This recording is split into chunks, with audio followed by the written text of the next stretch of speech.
भाजप शिंदे गटातील संघर्ष टोकाला. संजय गायकवाड भाजपच्या जिल्हाध्यक्षाला म्हणाले, डान्सबारमध्ये बायकांसोबत नाचून सत्ता गमावली. नगर परिषद निवडणुकीमध्ये राज्यात आमची काही ठिकाणी युती आहे, काही ठिकाणी आघाडी आहे. राज्यात प्रत्येक पक्ष आपल्या उमेदवाराला जिंकवण्यासाठी शर्थीचे प्रयत्न करत आहे. मात्र काही असलं तरी राज्यात महायुतीचं यश संपादन करेल आणि महायुतीचा झेंडा फडकेल. दरम्यान बुलढाणा शहरात भाजप आणि शिवसेना एकमेकांविरोधात उभी ठाकलेली नाही, तर उपऱ्या गटाचा जिल्हा प्रमुख आणि आम्ही उभे आहोत. ओरिजिनल भारतीय जनता पक्षाला बुलढाण्यात युती हवी होती, मात्र त्यांनी केली नाही. ज्या घरातून भारतीय जनता पक्ष सुरू झाला त्याच लोकांना यांनी उमेदवारी नाकारली आहे. ज्यामुळे ही लढाई भाजपा आणि शिवसेना नाही, भाजपामध्ये आलेल्या बाहेरच्या गटाची आणि ओरिजिनल भाजपा आणि शिवसेना गटाची लढाई आहे, असं म्हणत आमदार संजय गायकवाड यांनी भाजप जिल्हाध्यक्ष विजय शिंदे यांच्यावर बोचरी टीका केली. एवढ्या मोठ्या राज्यात पक्षात काम करताना छोट्या मोठ्या गोष्टी होत राहतात. थोड्याशा गोष्टींमध्ये भाजप आणि आमच्यात वितुष्ट येईल असं काही नाही. माझ्या पत्नीला उमेदवारी देण्याचं कारण म्हणजे ती 2 वेळेस नगराध्यक्षपदी राहिलेली आहे. 20 वर्ष ती नगरसेवक राहिली आहे. मी 28 वर्ष. माझा सर्व परिवार हा जनतेसाठी लढतो. त्यामुळे जनताच म्हणते की आम्हाला तुमच्या परिवारातीलच उमेदवार द्या. जर मी उमेदवार लादला असता तर लोकांनी आम्हाला लाथाडलं असतं, निवडून दिलंच नसतं, असंही आमदार संजय गायकवाड यांनी म्हटलंय. बघा, पहिले तर मला सांगत होते की नाथ 4 वर्षाची ती अर्थाची असेल तिलाही तिकीट दिलं असतं. मी माझ्या परिवारातले 3 तिकीटं कापले आणि पब्लिकची डिमांड होती की माझ्या परिवाराने 6 वार्डात लढा, ही जनतेची डिमांड होती. आणि ज्याच्यात कर्तृत्व असतं तेच निवडून येतात. तुम्हाला तुमचं परिवार सांभाळता आलं नाही, तुमचा भाऊ मोठा करता आणि तुम्ही कार्यकर्ता मोठा केला नाही, तुम्ही परिवार मोठा काय करणार.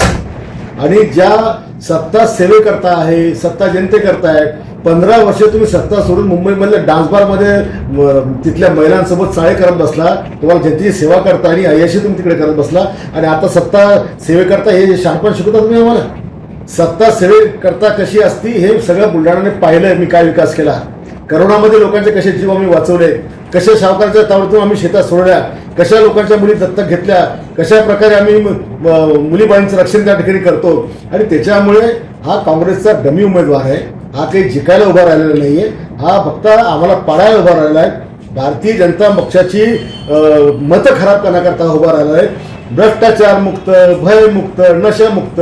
अरे तुला संध्याकाळी नशा केल्याशिवाय जमत नाही. तू काय नशामुक्तचा नारा आम्हाला सांगतो तू. आणि भयमुक्त आणि भविष्यामध्ये बुलढाणा शहर हुकुमशाहीकडे देईल. कसली हुकुमशाही.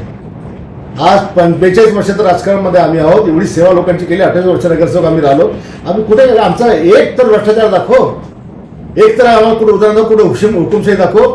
आमच्या गायकवाड परिवाराने जनसेवेचं व्रत अंगीकारलेलं आहे. आमच्या गायकवाड परिवाराने लोकांसाठी अंगावर तलवारी झेललेल्या आहेत, रक्त सांडलेले आहेत. त्याच्यामुळे मरेपर्यंत आम्ही सेवा करत राहू. आणि सत्ता तर आम्हाला समजलीच नाही, आम्ही सत्तेकरता करतच नाही.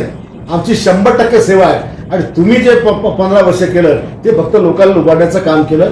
लोकांच्या रोज काम हे करायचं, कोणाच्या छाती उरावर बसायचं. 15-25 वर्षात हा माझी आमदार अरे घरी जेवलाच नाही, लोकांच्या उरावर बसून यांनी स्वतःचं पोट भरलं.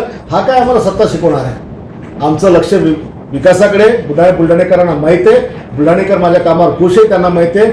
2.5 वर्षाच्या काळात बुलढाणा इतकं मोठं केलं तर पुढे संधी दिली. मी आमदार आहे, सत्ता माझ्याकडे, मी याच्यापेक्षा जास्त विकास करेन.